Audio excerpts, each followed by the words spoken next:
बसमिल्लाहिर्रहमानिर्रहीम।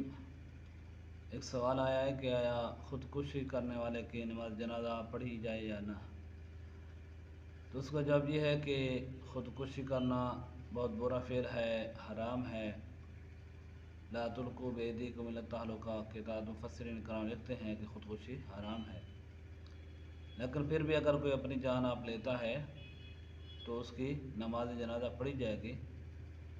लेकिन इस चीज़ का ख्याल रखा जाए कि उस नमाज जनाजा में कि जो मुक़्तदर, पेशवा, इस तरह के मुअज़्ज़ज़ लोग हैं वो शरीक ना हों, ताकि ये ज़ज्र व तौबीह हो जाए, ताकि जो है ना लोग उसको बुरा जाने। बाकी जो है ना लोग उसका जनाजा पढ़ भी सकते हैं, और कोई और पढ़ाने वाला हो मुअज़्ज़ज़ हस्ती के अलावा तो वो पढ़ा भी सकता है। और इस ख़ुदकुशी करने वाले के लिए कोई दुआ इसाले सवाब करना भी जायज़ है।